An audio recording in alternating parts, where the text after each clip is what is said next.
Shall we ask them to kneel? Oh, all right. If you can, would you kneel as we pray?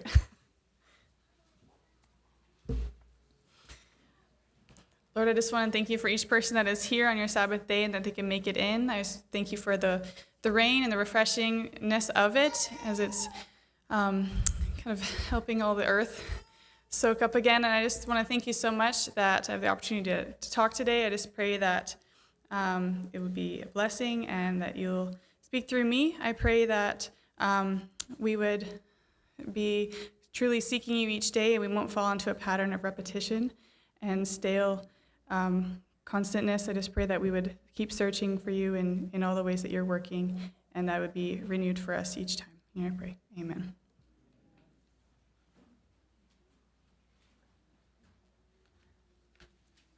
Now we'll turn this time over to Hadassah Reuter.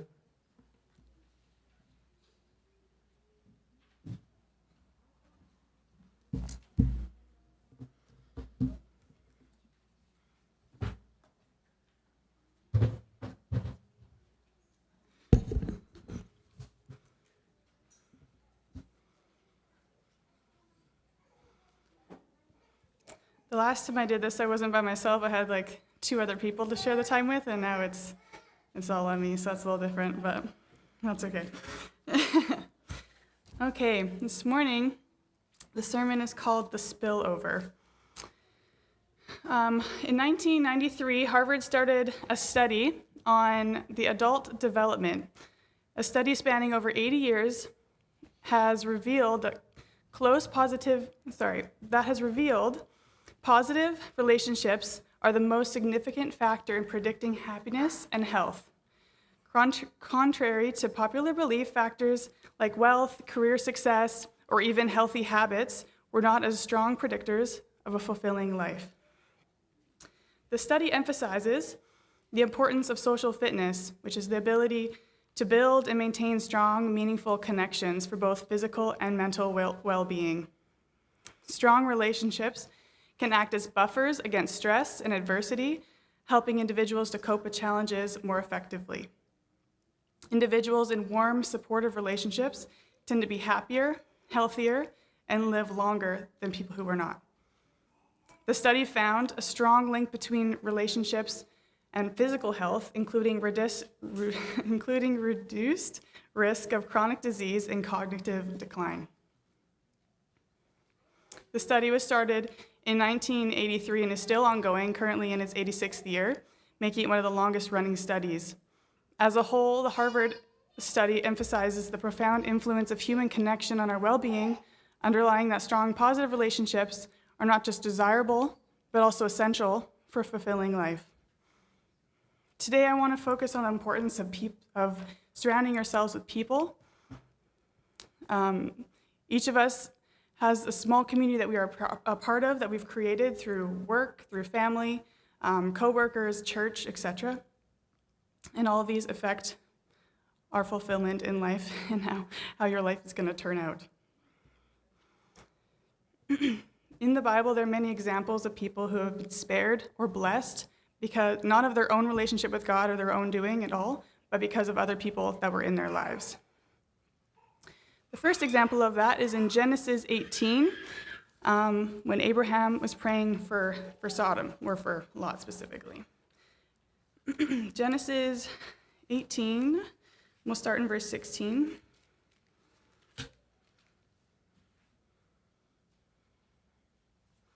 The context behind this is there was 2 men that had just come to Abraham's house, told Abraham that they were going to expect a child. Sarah kind of laughed, said that's not even possible. Now these men are just heading out on their way. Verse 17 says, the Lord said, "Shall I hide from Abraham what I'm doing? Since Abraham shall surely become a great and mighty nation, and all the nations of the earth shall be blessed in him. For I have known him in order that he may command his children and his house after him, and they may keep the way of the Lord to do righteousness and justice, that the Lord may bring to Abraham what he has spoken to him." And the Lord said, "Because of the outcry against Sodom and Gomorrah is great, and because their sin is very grave, I will go down now and see whether they have done altogether according to the outcry against it that has come to me, and if not, I will know." The men turned away from there and went toward Sodom, but Abraham still stood before the Lord.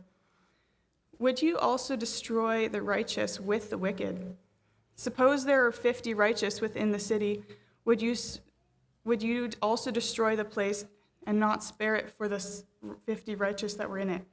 Far be it from you, Lord, to do such a thing, to slay the righteous with the wicked, so that the righteous should be as the wicked. Far be it from you. Shall not the judge of all the earth do right?"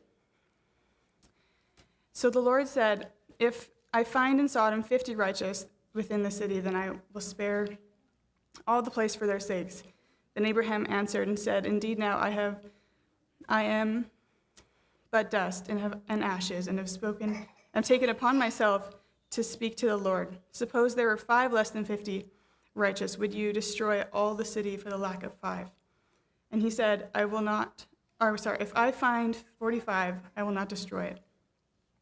And Abraham goes on to negotiate with God all the way down to 10. And he says, "Do not be angry with me, but suppose there were 10 found, will I not destroy it?" And he said, "I will not destroy it for the sake of those 10. And then the story goes on where those angels go to Sodom, find Lot, and tell him of what's going on. And Lot begs for more time, essentially, to get to his family, and his family doesn't want to come, to the point where the 2 angels drag Lot forcefully, and his wife and his 2 daughters that were still at home, out of Gomorrah and Sodom. What I think is the most interesting is that in verse 18, God questions whether or not he should open up to Abraham of what he's doing. Because he says, "Surely Abraham will be a great nation, and all the nations of the earth shall be blessed in him." So he goes on and tells Abraham of what the plan is. And through that whole negotiation process, God says, for the sake of 50, for the sake of 45, all the way down to for the sake of 10, if there was only 10 people in all of Sodom and Gomorrah that were righteous, then that whole town, or that whole city would have been saved. There was a little tiny church where we lived in Alberta, called Rimby, and there was only 10, and I don't even think it was 10 people that went to church in that city, and I just think, and that was a tiny little town. That little church only had 10 people. But God said, if there was only 10, that he would have saved or spared Sodom and Gomorrah for the sake of those. But then in 19 verse 29, it said, "When it came to pass when God destroyed the cities of the plain, God remembered Abraham and sent out Lot of the midst of the overthrow, and when he overthrew the cities in which Lot dwelt." So even though there was not even 10, God remembered Abraham, and he took Lot out to safety. Our second story is in Samuel, 1 Samuel 7.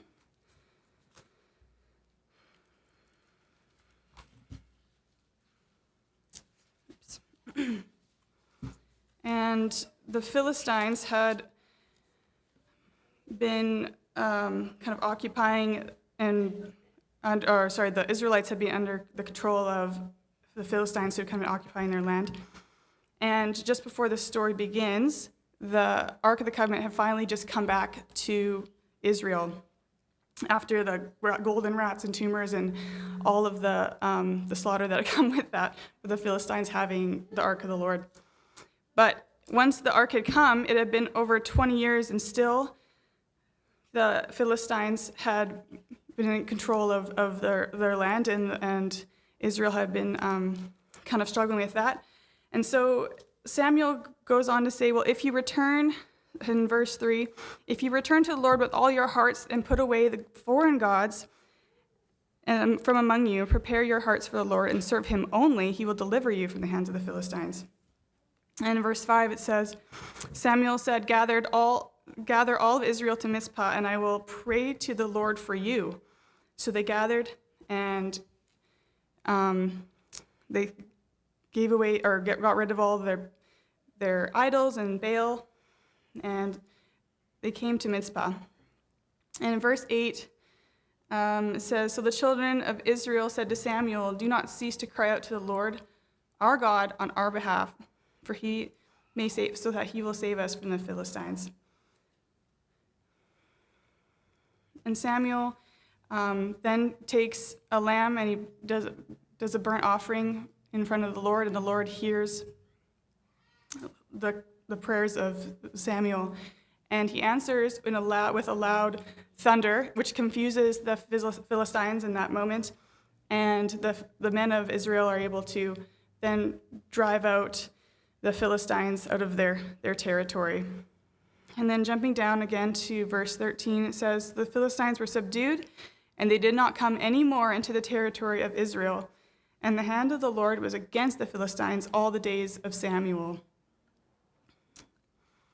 So it emphasizes again in verse 3, and then in verse 8, and then again in verse 13, how all of this is done because of Samuel. It's not because of the Israelites deserving it in any way. This is because the Lord looked upon with favor upon Samuel and that relationship that they had built and his faith there. And then because of that, the Israelites were able to have peace for the rest of the days that Samuel was the judge over Israel. The next story is in Job 42, the last chapter of Job. Job had been through quite a bit, and some friends came to visit. And the context of this is that God is extremely angry with his friends because of the things they had said against God.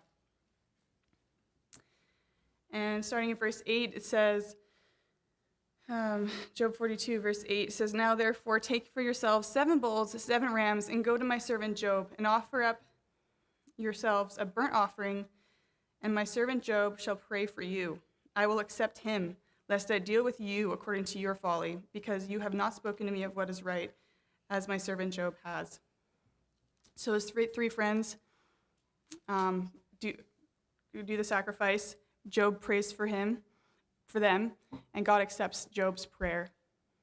And in that, also spares his friends, and also restores all of Job's fortunes. But it's not because of anything that those friends deserved. It was entirely because Job was praying on their behalf. They were spared because of that relationship that Job had built, because of Job's faithfulness to God through all of that. And in that, Job's family was extremely blessed. In the end, verse 12 and 16 talk about how God restored Job's fortunes even more in the last part of his life than the beginning. And he got to enjoy and see his family 4 generations until he died. There is residual blessings, and through Job and that relationship that he had with God, there's a spillover of blessings to people all around him. It wasn't just to his family, it was sparing of his friends and the generations that came after that. One of my favorite stories of this is actually in Luke 5 with the paralytic and his friends. Jesus was at a house, and people heard about it, and they crowded into this tiny little house where Jesus was speaking. And his friends, these friends, brought this paralyzed man to Jesus, but the crowd was so tightly packed they couldn't even get him to the door. But with their determination, they decided, well, let's go for a little less conventional method of access. And in that time, it was very common to have flat-tiled roofs. So they went to the roof, and they took the tiles apart and lowered their friend down to Jesus. And it says that Jesus saw their faith, and he first forgave the man of his sins and then healed him. It, again, was completely out of the man's control to even see Jesus. He was incapable of doing that on his own, and it was completely because of his friends that got him there. And because of their faith, Jesus responded, healing him and forgiving him of his sins. Ecclesiastes 4:9-10 says, 2 are better than 1 because they have a good return for their labor. If either of them falls down, one can help the other up. but pity to anyone who falls down and has no one to help him up. This verse highlights the importance of having community, not only for the practical elements of falling, but also the emotional elements of having someone to be there for you and support you in those times. Another example is in the early church in Acts 12. It says, well, the story is Peter was put in jail by Herod. Herod had just killed James, the brother of John, and saw how it pleased the Jews and gained favor. So he then put Peter in prison, but because it was the Passover, he was in prison just waiting until the Passover was over, and then he was going to be dealt with. But in verse 5, it says, Peter was kept in prison, but constant prayer was offered to God for him by the church. So Peter was not on his own, although he was praying. It was the constant prayers of the church that had kind of helped with the situation. There was a footnote in my Bible here that said under the constant prayer by the church, it was earnestly and constantly. It wasn't just like prayers like, oh, I just in the back of your mind, you're praying for someone, but it was the earnesty and fervency of those prayers. And in the night, an angel came, and the chains had fell off of his hands, and Peter thought he was in a vision, so he was just following through as he walked by each of the sleeping guards until he came to himself outside of the prison and realizing what had happened. God answered the church's prayers through an angel, and although I'm sure Peter was praying, what was mentioned is the focus of the church praying for him. And I've personally experienced the blessing of prayer and being prayed for many times, but one specific time that stands out is in February 2010. I don't know how many of you guys would even remember this, but there was a tsunami, and my family was in Hawaii. It was a Sabbath morning, and the tsunami was triggered by an 8.8 magnitude earthquake off the coast of Chile and was headed for Hawaii, which is really big on the Richter scale. As the surges were working towards Hawaii and they were monitoring them, they could tell they were predicting that the waves would be about 2.5 meters, which is about 8 feet, hitting the islands.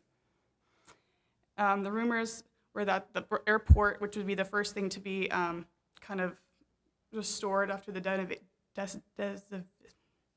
decimation, is that the word I'm looking for? Devastation, would be about a week at least. And then from there, the community and the towns would be much longer than that. But even just getting help, flying help in and getting aid would be at least a week. So it was going to be very devastating for Hawaii. Family was contacted, prayer started circulating. That Sabbath morning, I'm sure some of the people here would have been at church and heard about it and been part of that prayer chain. And the only reason we got to safety was because there was a local friend from the Hawaii, like the Kihei Lahaina church, who lived in Kihei where we were staying, came, knocked on our doors, told us there was a tsunami coming, and that was hours before the alarms and the sirens actually went off. He gave us directions to his house that we could follow him up the mountain to a safe location, which we did, and we were able to spend Sabbath up there, and it was like the Garden of Eden. It was the coolest thing ever. There was chameleons, there was all these fruit trees, beautiful, beautiful things. Rachel and Jonathan, they were also on the other side of the island experiencing this too. And although we were all praying, it was the knowing. Sorry? Oh yeah, because you just got a little slip under your note, like, hope you find this when you wake up. But that's the part of community that is so amazing, that even though we knew we were able to be in a safe place because of someone else at that church there, because, and in the back of my mind as a kid, you're just thinking, oh, there's people praying for me. There's not just us, you're not alone in this, which is the coolest thing. But anyways, as afternoon came when the tsunami was supposed to hit, it kind of just surges to split around the islands and reconnected and continued on its way. And the only damage that was done was just a few beaches were closed. And it was just kind of like a whitewater wash looking thing. It wasn't anything like they had predicted in any way. And it was a complete as they say, that Hawaii dodged a bullet because they couldn't explain what had happened. But we know that was completely an answer to the prayers of the church and the family on our behalf. In Jeremiah 33:3, it says, "Call unto me, and I will answer you, and I will show you great and mighty things which you do not know." All of these are really positive stories, but there is also an example of the opposite, where you surround yourself with a community that isn't supporting you in a direction that you should go. Now, Samson was born with a very divine purpose. He was supposed to be set apart from birth, no alcohol, no contact with dead bodies, no cutting the hair. It's very specific of what the Nazirite vow was in Numbers. And he was supposed to begin the deliverance of Israel from the Philistines, but instead, he honestly became one of them. He surrounded himself with that enemy. He tried to get married he did get married to one and found out that didn't really work out for him. And then, time after time, even though he kept spending time with them, they tried capturing him. He had to tear the gates out of a city that he was visiting. He had to, lots of different things. His whole life was just entirely self-determined and reactionary instead of being led by God's purpose that was set apart for him in the very beginning. Although, in the end, his final act was one of faith and sacrifice, showing God's grace even in failure. Despite his moral weakness and his impulsiveness, God still used him. But I always wonder, about that story, what could have happened if he really stayed true to that Nazarene vow and the purpose that God had for him and hadn't just completely dove into living with the Philistines and that life. What I wanted to emphasize today is the importance of your community and the spillover effect the community has on your life, good or bad. My dad always told us many times growing up this quote, "You are the average of the 5 people you spent the most time with, so you need to choose that community wisely." You are the average of the 5 people you spend the most time with. There's many people we spend time with at work and here and there, but the people you spend the most time with, you're just going to be the average of that. So wherever that is, that could be a good average or a really bad average, but you're going to be the average of that. And the scripture reading was, actually never read it. So Proverbs 27:17.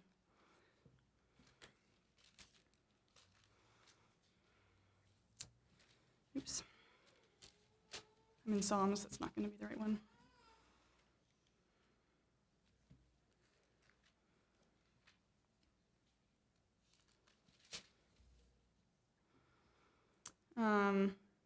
Proverbs 27:17.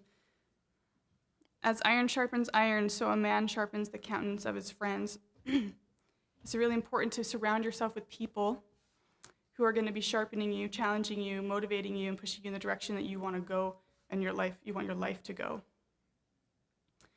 When you feel like your relationship with God is lacking, get close to people who are close with God. It may bring you up to their average, or you may experience that spillover effect that God has in their life onto your life. These stories of Abraham and Samuel and Job and the paralytic, as well as the church, are all just reflections of God remembering people and blessing other people through that. The community we create is so important, and there are residual blessings from just being around people who focus on God. So that's all I wanted to share today. And I think our closing hymn is 505.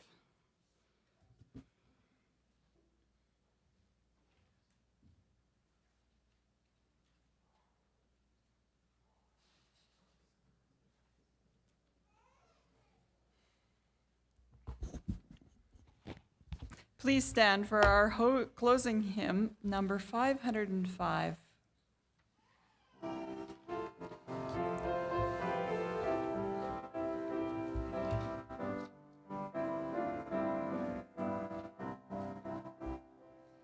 I need the prayers of those I love while traveling o'er life's rugged way, that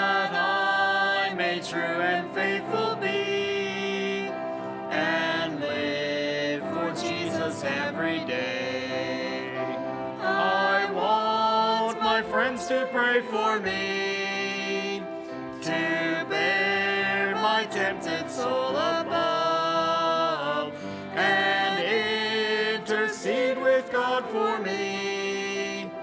I need the prayers of those I love. I need the prayers of those I love to help me in each trying hour, to bear my tempted soul to Him, that He may keep me by His power.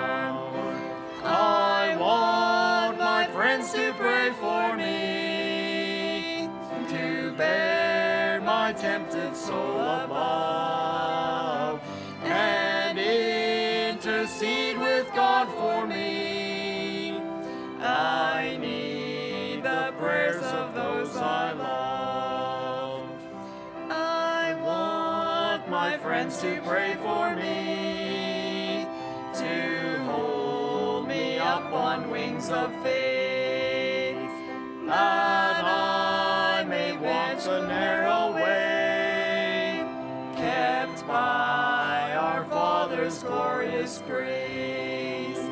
I want my friends to pray for me, to bear my tempted soul above, and intercede with God for me. I need the prayers of those I love.